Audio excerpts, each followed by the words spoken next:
नमः संस्कृताय। नमस्कार प्रिय विद्यार्थियों, स्वागत है आपका अपने YouTube चैनल समर्पण संस्कृत क्लासेस पर। जैसा कि आप सभी को पता है कि हम पढ़ रहे हैं DSSB TGT संस्कृत की क्लासेस सिलेबस के अकॉर्डिंग।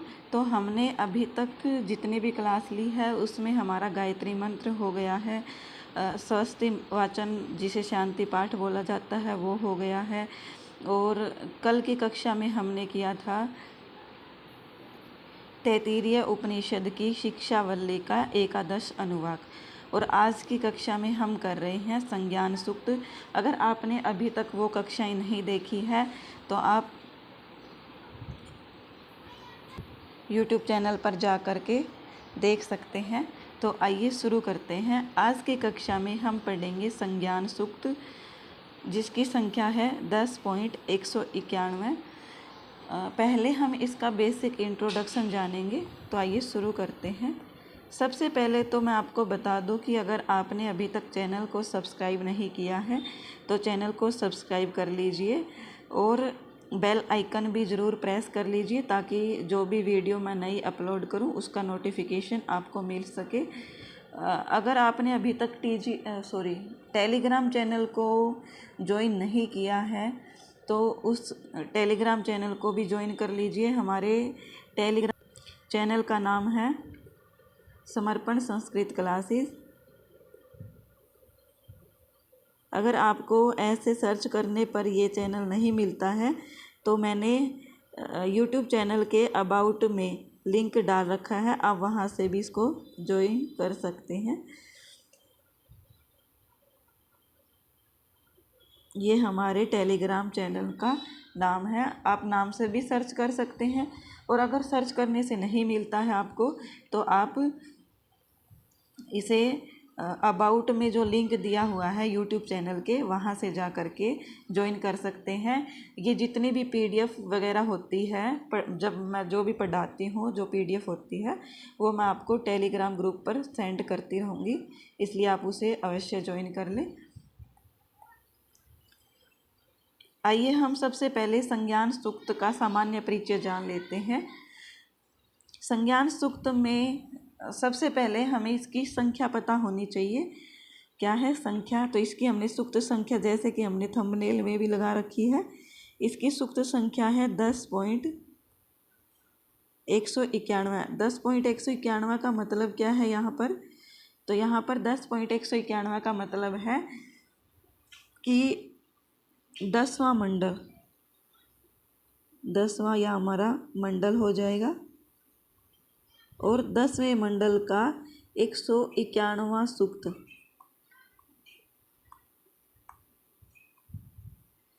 ये हमारी इसकी संख्या हो जाएगी। इसकी संख्या हमसे पूछी जाती है। संख्या से रिलेटेड क्वेश्चन हमसे नेट में भी पूछे जाते हैं, तो ये तो हमारे लिए DSSB का उससे थोड़ा सा कम लेवल का होता है।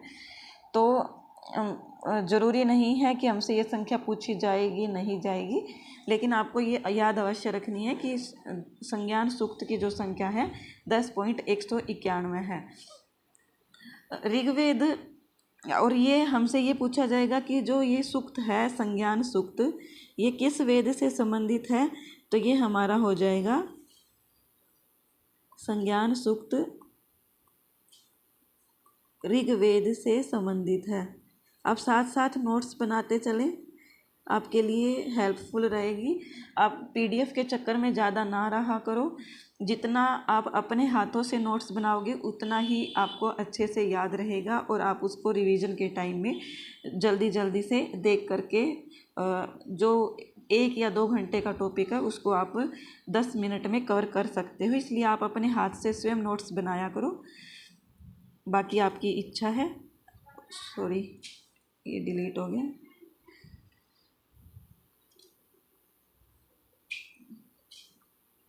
तो ये हमारा आ जाएगा संज्ञान सूक्त किस वेद से संबंधित है? तो ये ऋग्वेद से संबंधित है। और ऋग्वेद का मंडल कौन सा है? तो वो हमारा हो जाएगा 10वां मंडल, और सूक्त हमारा 191वां। ये जो हमारा 191वां सूक्त है ये क्या है? ये ऋग्वेद का अंतिम सूक्त है। क्या है? ऋग्वेद का अंतिम सूक्त।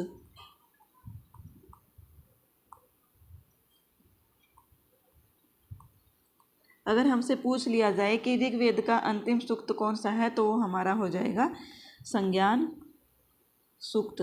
ऋग्वेद का अंतिम सूक्त जो है वो हमारा हो जाएगा संज्ञान सूक्त। अब हम जानते हैं कि जो संज्ञान सूक्त के ऋषि है वो कौन है।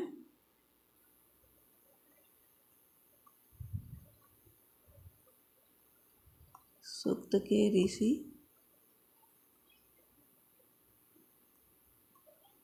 तो ये हमारे हो जाएंगे संवनन ऋषि। संवनन ऋषि। देवता पूछा जाए तो देवता हमारे कौन हो जाएंगे, देवता स्वयं संज्ञान हो जाएंगे। कौन हो जाएंगे, संज्ञान। क्योंकि किसी भी सूक्त के जो देवता होते हैं वो स्वयं सूक्त पर आधारित जो नाम होता है वही देवता होता है। जैसे अग्नि सूक्त में अग्नि देवता है, इंद्र सूक्त में इंद्र देवता है, पुरुष सूक्त में पुरुष देवता है। तो इसके चक्कर में हमें नहीं पढ़ना है, हमसे ज़्यादातर यही पूछा जाएगा कि ऋषि कौन है। बाकी देवता भी पूछ लिए जाते हैं तो वो उन सूक्त के पूछे जाते हैं जिनका नाम अलग होता है और देवता कुछ अलग होता है, इसलिए। इसके बाद है कि इसमें छंद कौन सा है। छंद हमारा हो जाएगा इसमें त्रिष्टुप और अनुष्टुप। त्रिष्टुप और अनुष्टुप छंद।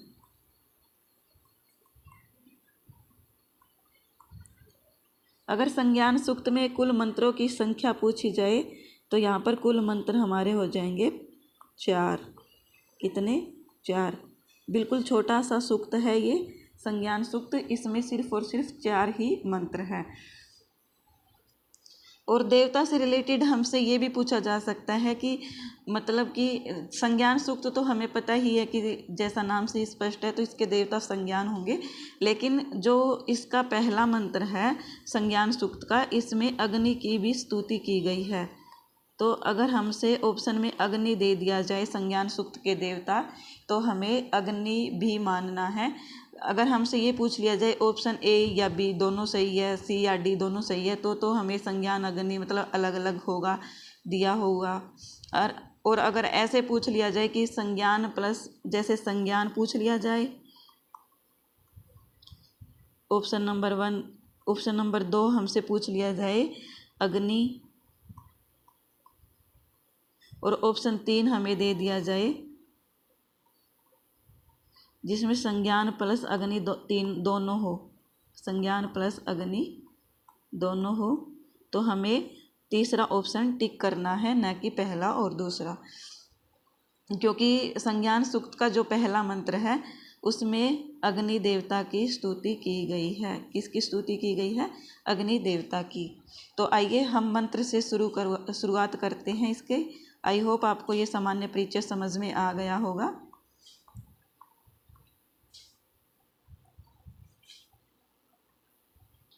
आइए मंत्र उच्चारण करते हैं पहले। सम समिद्य उवसे वृषन्न अग्ने विश्वानि अर्य आ इलस्पदे समिद्यसे स नो वसून्या आ भरः। सबसे पहले हम इसका मंत्र का पदच्छेद करते हैं। तो आइए किस प्रकार करते हैं पदच्छेद। यहाँ पर समसिद्युव से लिखा हुआ है, ये पूरा का पूरा एक ही नाम है। इसके बाद है वृषण,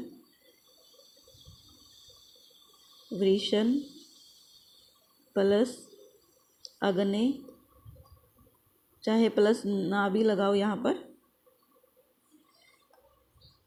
वृषण अग्नि विश्वानि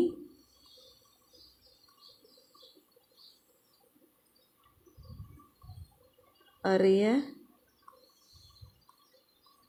विश्वान्यर्य विश्वानि अर्य इलष्पदे समिद्यसे स नो वसूनि आ भर। इस प्रकार इसका पदच्छेद हो गया। तो यहाँ पर क्या है, सबसे पहले हम इसका मीनिंग समझते हैं। सबसे पहले दिया गया है वृषण। क्या है? वृषण। वृषण क्या होता है? कामनाओं की पूर्ति करने वाला या फिर इच्छाओं की पूर्ति करने वाला। कामनाओं इच्छाओं को पूर्ण करने वाला कौन है? पूर्ण करने वाला। आप साथ साथ लिखते चले, क्योंकि मेरे पास स्पेस की कमी है, इसलिए मैं साथ साथ इरेज करती रहूँगी इसको। वृषण होता है कामनाओं या इच्छाओं की पूर्ति करने वाला, अर्थात इच्छाओं को पूर्ण करने वाला। इलस्पदे। इलस्पदे क्या है? इलस्पदे अर्थात पृथ्वी पर प्रज्वलित होने वाले, पृथ्वी पर स्थित। क्या है? पृथ्वी पर। इलस होता है पृथ्वी, पृथ्वी पर स्थित। समिध्य से क्या होता है? समिध्य से होता है समिधा में प्रज्वलित होने वाले, अर्थात जो समिधा होती है, जो अग्नि जलाई जाती है, ये अग्नि जब हम हवन वगैरह करते हैं तो ये जो हमारी अग्नि होती है, ये जो समिधा बनी हुई है, इसमें अग्नि जलती है, तो इसको कहा गया कि समिधा में प्रज्वलित होने वाले, अर्थात जो समिधा बनी हुई है, जैसे ये समिधा हो गई हमारी, और इसमें जो ये अग्नि प्रज्वलित हो रही है, तो ये क्या है? इंद्र देवता के लिए एक विशेषण का प्रयोग किया गया है। हम अग्नि को येलो कलर से बनाते हैं। ये जो हमारी क्या हो गई? अग्नि हो गई। तो ये क्या है? समिध्य से, समिधा में प्रज्वलित होने वाले, अर्थात ये हमारी समिधा हो गई, और इसके अंदर प्रज्वलित होने वाले कौन होते हैं? अग्नि देवता।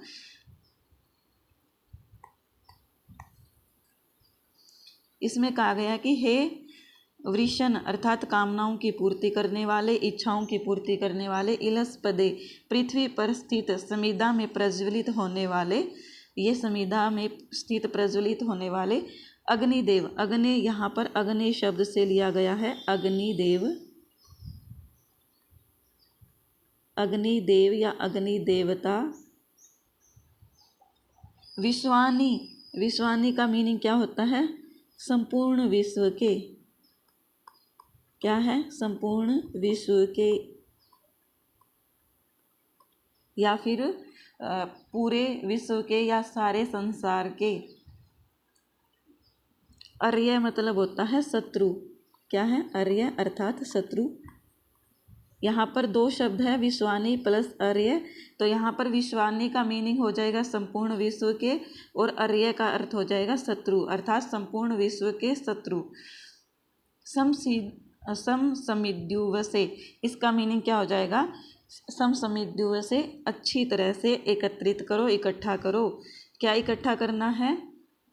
जो शत्रुओं का, संपूर्ण विश्व के शत्रुओं का धन है, वो अच्छी प्रकार से इकट्ठा करना है। तो आइए लिखते हैं इसको। समसमिद्युव से समुचित प्रकार से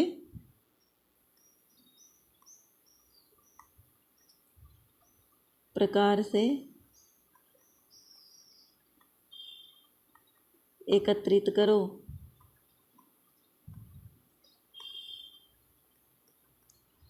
क्या है कि समसमिद्युव से समुचित प्रकार से एकत्रित करो। किसको करना है एकत्रित? वसूनी आभर, मतलब कि नह मतलब हमारे लिए, नह हमारे लिए। नह का अर्थ क्या है यहाँ पर? हमारे लिए। और यहाँ पर जो नह शब्द दिया हुआ है, जो नह शब्द दिया हुआ है, ये क्या है? अश्मद शब्द रूप का चतुर्थी का बहुवचन है। यहाँ पर लिए का मीनिंग आया है ना, हमारे लिए, तो यहाँ पर के लिए के शब्द में चतुर्थी विभक्ति का प्रयोग किया जाता है, इसलिए नह शब्द चतुर्थी का बहुवचन है। माँ नहु नह, में नौ नह, तो यहाँ पर क्या हो जाएगा? नह चतुर्थी का बहुवचन हो जाएगा कि सह वह आप हमारे लिए, नह मतलब हमारे लिए, वसूनी धन को, आभर है हमारे लिए प्राप्त करवाओ। मैं एक बार फिर से रिपीट करती हूँ इसको अलग अलग करके। देखो, सबसे पहले है हमारे पास वृषण शब्द। वृषण शब्द को हम क्यों उठा रहे हैं? क्योंकि ये अग्नि के विशेषण है। अगर हमसे पूछा जाए कि अग्नि के विशेषण, तो यहाँ पर क्या हो जाएगा? वृषण। दूसरा क्या हो जाएगा? इलस्पदे।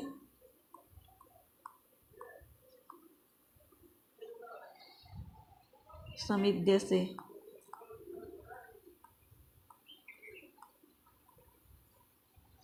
क्या है? ये हमारे अग्नि के विशेषण हो जाएंगे। अगर हमसे पेपर में दे करके ये पूछ लिया गया कि जो वृषण शब्द है या इलस्पदे समिद्य से शब्द है, ये किसका विशेषण है, तो ये हमें याद रखना है, ये अग्नि का विशेषण है। और हमसे ये लाइन देकर भी पूछ ली जाएगी कि वृषण अग्नि विश्वानी अर्य आ, तो यहाँ पर हमें ये याद रखना है कि अग्नि शब्द को देकर अग्नि सूक्त नहीं करना है।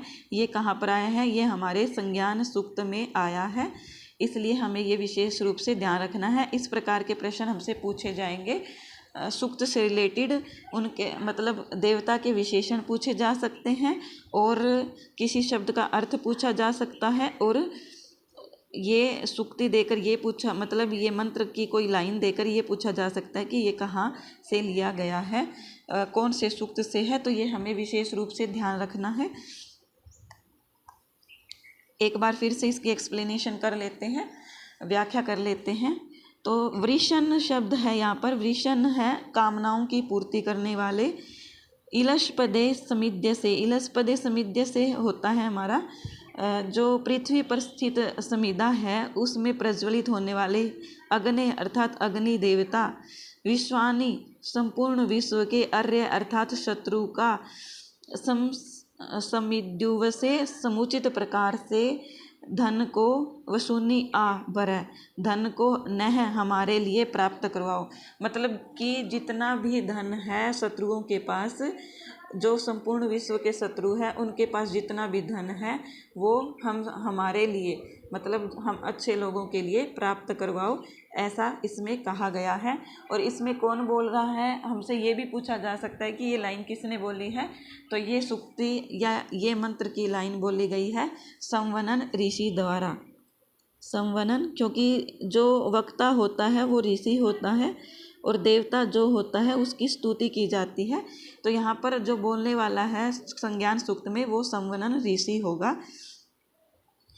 अगर आप इसकी हिंदी एक्सप्लेनेशन लिख रहे हैं तो मैं एक बार हिंदी बोल देती हूँ, आप लिखते जाइए साथ साथ कि अग्नि देवता, हे अग्नि देवता, क्या है? अग्नि, हे अग्नि देवता, कामनाओं की, वृषण कामनाओं की पूर्ति करने वाले, इलस्पदे समिद्य से पृथ्वी पर समिधा में प्रज्वलित होने वाले हे अग्निदेव, विश्वानी अर्य संपूर्ण विश्व में जितने भी शत्रु हैं स उनके वसूनी धन को आभरय नह, नह मतलब हमारे लिए आभरय प्राप्त करवाओ, सम समिद्युव से अच्छी प्रकार से एकत्रित करके, कि हे अग्नि देवता सभी कामनाओं की पूर्ति करने वाले, पृथ्वी पर स्थित समिधा में प्रज्वलित होने वाले हे अग्निदेव, संपूर्ण विश्व का समुचित प्रकार मतलब संपूर्ण विश्व के जितने भी शत्रु है उसका समुचित प्रकार से धन को इकट्ठा करके, नह मतलब हमारे लिए, वसूनी आभरय, आभरय मतलब प्राप्त करवाओ, कि वह धन हमारे लिए प्राप्त करवाओ। आइए हम दूसरे मंत्र पर चलते हैं। आई होप आपको ये पहला मंत्र समझ में आ गया होगा। दूसरा मंत्र है समगच्छ दवम संवद दवम सम वो मनांसी जानताम देवा भागम यथा पूर्वे संजानाना उपासते। क्या है? समगच्छ दवम संवद दवम सम वो मनांसी जानताम, सम अर्थात समान रूप से या समान भाव से, समान भाव से या समान रूप से, गच्छ दवम चलो। इसमें क्या कह रहे हैं? जो संवनन ऋषि हैं वो सभी विश्व के लोगों को, जो पूरे संसार के लोग हैं उनको कह रहे हैं कि समान भाव से गच्छ दवम चलो, अर्थात तुम सभी एक साथ चलो, किसी में भेदभाव न हो। समवद दवम, सम अर्थात सभी, समान रूप से बोलो, वद दवम अर्थात बोलो। कि आप जो भी मंत्रणा कर रहे हैं, विचार कर रहे हैं, वो आपका अलग अलग नहीं होना चाहिए, उनमें विभेद नहीं होना चाहिए। आप समान रूप से, अगर कोई एक व्यक्ति कोई कार्य कर रहा है तो आप उनके साथ मिल करके उस कार्य को संपूर्ण करवाओ, न कि उसके विरोध में चलो। सम वो मनांसी जानता, सम वो मनांसी अर्थात वह मतलब तुम सबकी, वह क्या है, तुम सबकी। यहाँ पर क्या है, युष्मद शब्द का षष्ठी का वचन, षष्ठी का बहुवचन होगा यहाँ पर, तुम सबका। वह मतलब तुम सबका। मनांसी, मनांसी अर्थात मन भी, समान, सम मतलब सम्मान, जानता जानो या हो, अर्थात तुम सबकी जो मानसिक चिंतन है, मानसिक स्थिति है, वो भी समान होनी चाहिए, अलग अलग नहीं होनी चाहिए। देवा भागम यथा पूर्वे, यथा अर्थात जिस प्रकार, क्या है, यथा अर्थात जिस प्रकार, जिस प्रकार, पूर्वे अर्थात प्राचीन काल में या पुराने समय में, प्राचीन काल में,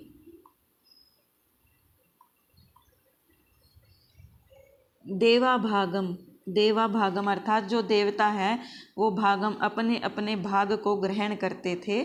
संजानाना उपासते, उसी प्रकार तुम भी साथ मिल करके कार्य की उपासना करो, अर्थात एक साथ चलो।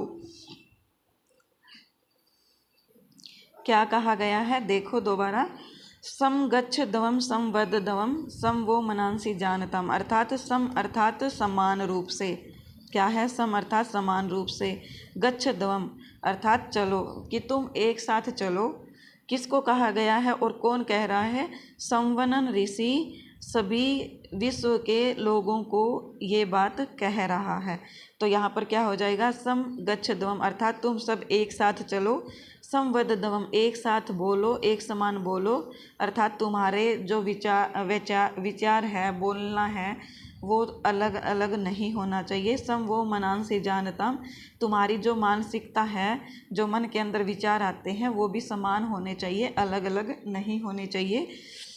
यथा जिस प्रकार, इसमें वो किया गया है, इसमें उपमा दी गई है इसकी, कि जिस प्रकार पहले प्राचीन समय में देवता अपने अपने भाग को, मतलब कि जैसे एग्जाम्पल लीजिए, आपको ऐसे नहीं समझ में आएगा, जैसे पहले एक यज्ञ किया जाता है, अभी भी किया जाता है, तो उस यज्ञ में जो बैठ करके पुरोहित होता वगैरह है, जो यज्ञ करते हैं पंडित वगैरह, वो क्या करते हैं, अलग अलग देवताओं के नाम की अलग अलग आहुति डालते हैं। जैसे हम बोलते हैं कि अग्नये स्वाहा, वैष्णवे स्वाहा, इस प्रकार हम बोल के जब आहुति डालते हैं यज्ञ में, तो वो जो आहुति है वो सभी देवता जो है अपने अपने हिस्से की ग्रहण करते हैं। मतलब जो सभी आहुति है वो डाली तो अग्नि देवता में ही जाती है, लेकिन वो आहुति क्या है, सभी तक पहुंच जाती है।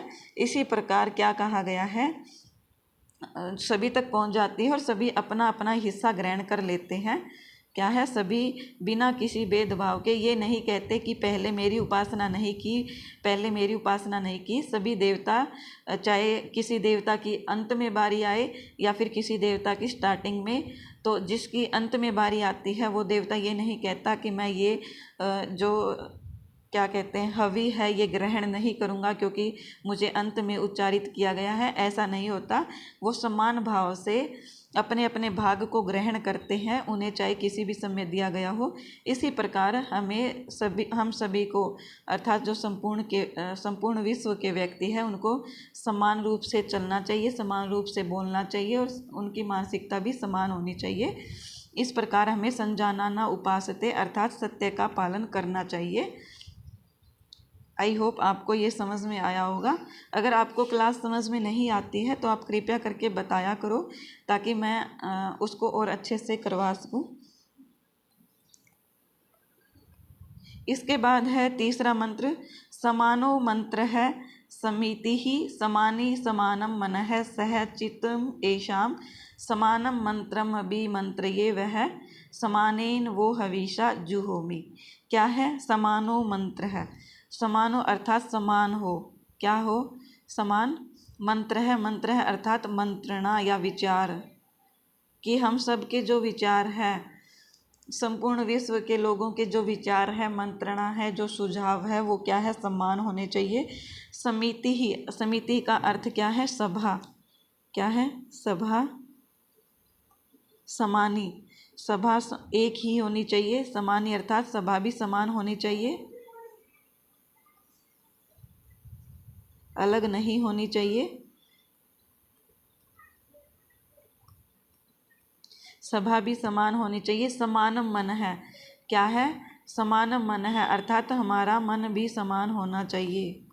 हमारा या हम सब का मन भी समान हो या होना चाहिए। सह अर्थात साथ में, मतलब मन के साथ साथ में। चित्तम एषाम, यह जो हमारा चित्त है यह भी क्या होना चाहिए, समान होना चाहिए। क्योंकि कभी कभी ऐसा होता है कि जो हमारा मन कहता है वो हमारा चित्त नहीं कहता, अर्थात हमारा हृदय नहीं कहता, हमारा दिल नहीं कहता, और जो हमारा दिल कहता है वो हमारा मन नहीं मानता। इसलिए कहा गया है कि मन के साथ साथ हमारा चित्त भी, मन और चित्त दोनों एक दूसरे के समान होने चाहिए, अर्थात अलग अलग नहीं होने चाहिए।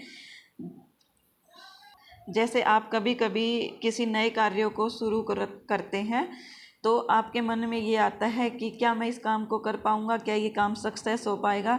लेकिन आपका जो चित्त है, आपका हृदय है, वो ये कहता है कि नहीं नहीं, तो इस काम में मेहनत कर, दिल लगा, और ये काम तेरा अवश्य सक्सेस हो जाएगा। इसलिए बोला गया है कि मन और चित्त दोनों समान होने चाहिए, ताकि हम अपने रास्ते से भटके ना और बिल्कुल लगन से किसी कार्य को कर सके।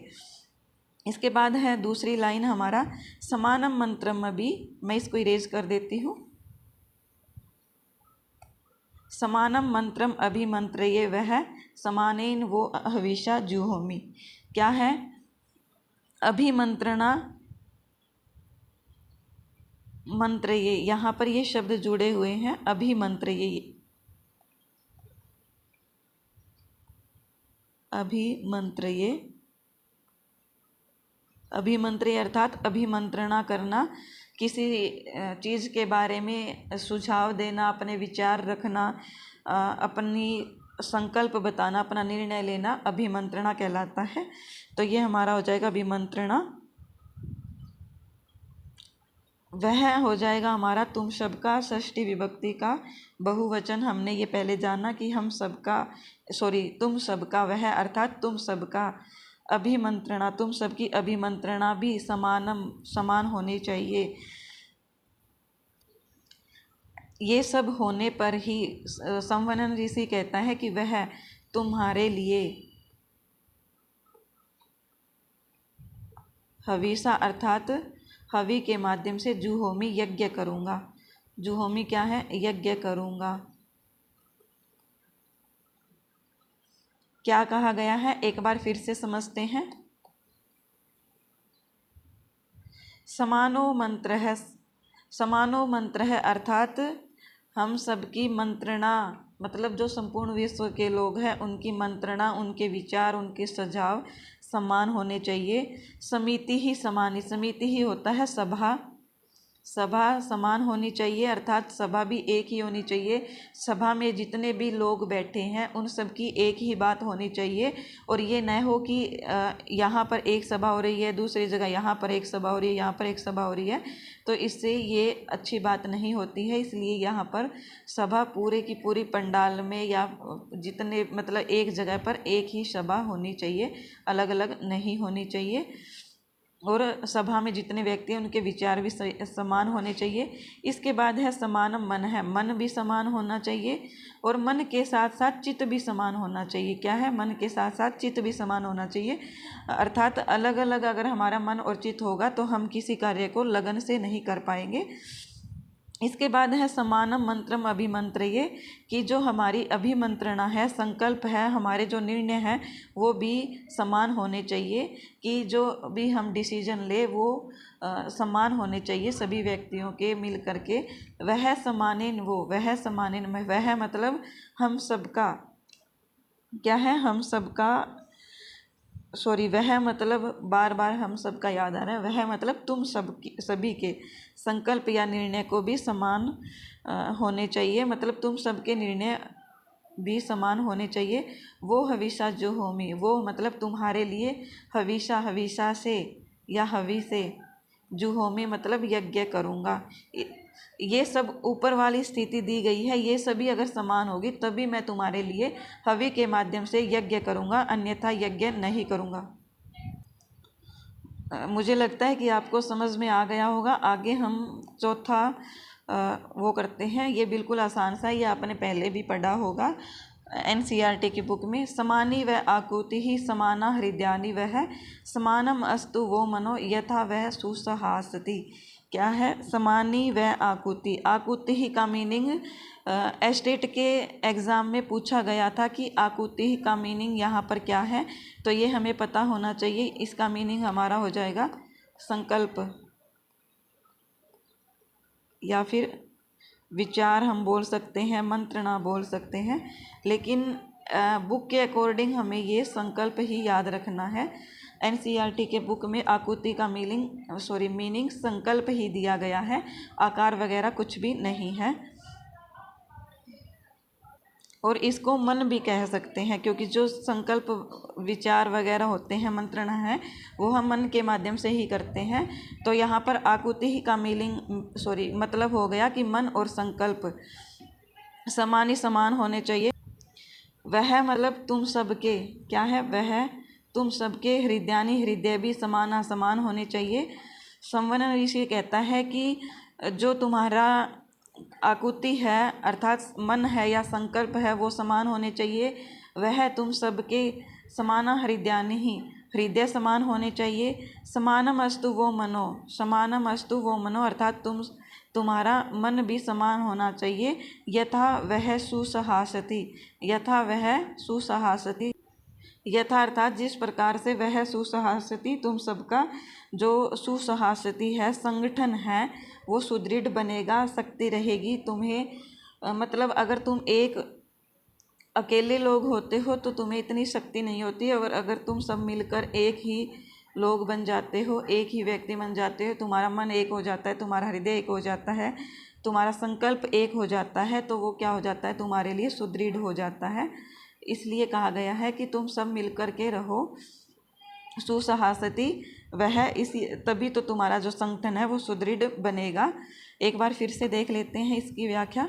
समानी व आकुति अर्थात तुम्हारा संकल्प और मन समान होना चाहिए। समाना हृदयानि वह, तुम्हारा हृदयानि हृदय समान होना चाहिए। समानम अस्तु वो मनो, तुम्हारा मन समान होना चाहिए। वह सुसहासति, वह तभी तो तुम्हारा जो सुसहासति संगठन है वो सुदृढ़ बनेगा। जो तुम सब एकत्रित हुए हो तभी वह संगठन में सुदृढ़ता आएगी, जब तुम ये सब करोगे। आई होप आप सभी को समझ में आया होगा। अगर क्लास समझ में आई है तो कृपया करके कक्षा को अधिक से अधिक शेयर करें और बने रहें हमारे साथ इसी चैनल पर। धन्यवाद।